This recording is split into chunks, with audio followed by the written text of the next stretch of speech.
Hey, good morning. I am here with Sarah Newsome, and we are talking about loan level price adjustments. And what this is the news came out about a week ago, would you say? Around April 20th, yeah. And scaring borrowers that are in a really strong financial position that they're going to be subsidizing the folks that are not paying their bills on time and have a lower credit score. So we're going to kind of talk it through so we can help you understand it's not as dramatic as the news media has made it out to be. All right, so help me. Absolutely. So we've had LLPAs or loan level price adjustments since 2008 to protect the investors.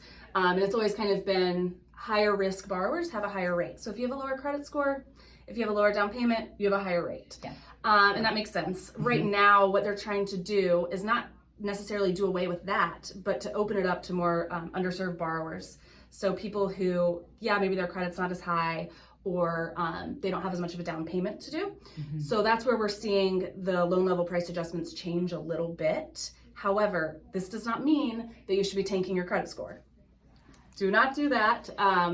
Please talk to somebody who's licensed before you try to make any changes to your credit ever.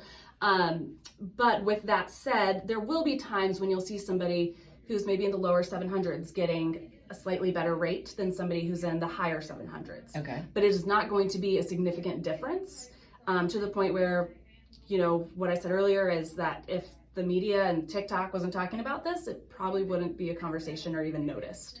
Okay. Yeah.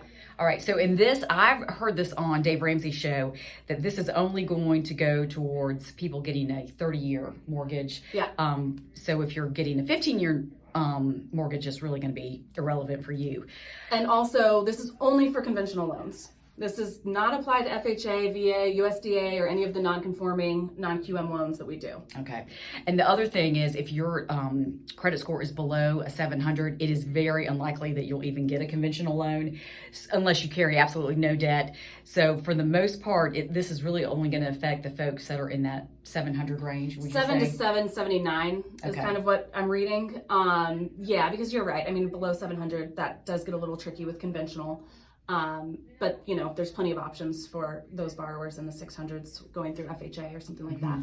Do you have any idea of what it's gonna, if it did fall into place where someone, let's say, is 760 and you may have a borrower at 710, what would it cost the 760 borrower maybe over the course of a loan? So I'll go off of this because there was a big news outlet recently that had a graphic that suggested that the higher credit score borrower would pay 2.75 points more than a borrower with a 620 score.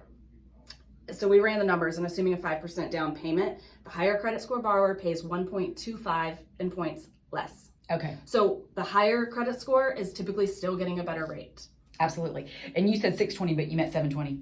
So our numbers were ran off of 620. Wow. 720, I'm not sure we'd see much of a difference. Gotcha. Yeah. All right, so 620, so that is possible to get the conventional loan at 620? Depending on your debt to income and a lot of other factors. Sure. Okay. But I would say I would be very cautiously optimistic. Gotcha. So at the end of the day, the net is you've got to talk to someone that does this for a living, that understands all the numbers, and they'll help put you in the best loan for you and your family. I think that's what it comes down to. And the other thing is that doing all of this actually opened up another door, which we didn't have before, where there's now some programs for first-time home buyers where all the LLPAs are waived, which is huge. And to be a first-time home buyer, you really just need to have never bought a home or haven't owned one in 3 years. Okay. So as long as you're under the area median income, which here is around 90 grand, then you can qualify.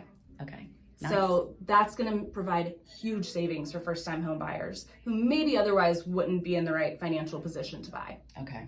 All right. Any other facts we need to know? I think that's about it. Okay. Very good. Hope this helps. Thanks.